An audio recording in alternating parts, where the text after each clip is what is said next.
ఎన్నికల్లో పొత్తులపై Congress party senior నేత వాయిలర్ రవి కీలక వ్యాఖ్యలు చేశారు. చింతన్ శిబిర్లో పాల్గొనడానికి జైపూర్ వచ్చిన వాయిలర్ రవి భవిష్యత్తులో ప్రాంతీయ పార్టీలతో పొత్తులు కొనసాగుతాయని చెప్పారు.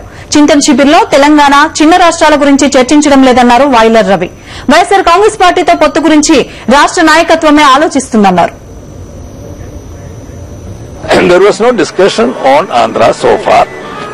I don't know whether there is no notice to me. And the Congress president is very busy with the AICC. So there is no program fixed to have any meeting of the Andhra leaders or anything as so far. It may depends on the time available to the Congress president. That I don't know, because the Jagan has gone away from the Congress a few months ago. So it is whether it is an option or not is to be discussed with the Andhra Pradesh Congress leaders to make an opinion. ఇక చింతన్ శిబిర్ రెండో రోజు ఏ అంశాలపై చర్చ జరగనుంది? వాయిలర్ మాటల్లోని మర్మం ఏంటి? రాష్ట్ర అంశాల ప్రస్తావన రాబోతోందా? దీనికి సంబంధించి మరిన్ని వివరాలు మా కరెస్పాండెంట్ వెంకటేష్ అడిగి తెలుసుకుందాం. వెంకటేష్, రెండో రోజు చింతన్ శిబిర్లో ఏ అంశాలు చర్చకు రానున్నాయి?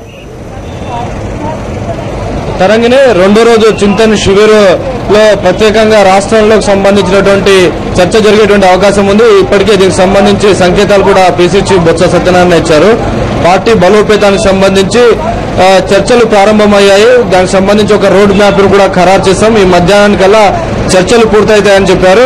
సో రాష్ట్రంలో ఇటు తెలంగాణ సమస్య ఉంది. సో ఈ నేపథ్యంలో దీన్ని ఎలా పరిష్కరించాలనే అంశంపై సంబంధించి కూడా కొంత ప్రస్తావన వచ్చినట్లు మనకు తెలుస్తోంది.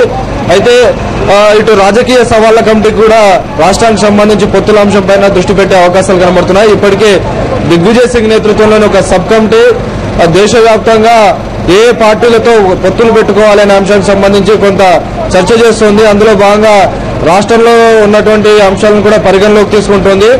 వాయిలర్ రవి కూడా కొద్దిసేపు మాట్లాడే సందర్భంలో అవసరాన్ని బట్టి, పరిస్థితులను బట్టి రాష్ట్రంలో ఉన్నటువంటి పార్టీలతో పొత్తులు పెట్టుకునేందుకు వెనకంజ వేయము అనేటువంటి అంశాన్ని కూడా ఆయన క్లియర్ గా చెప్పినటువంటి పరిస్థితి.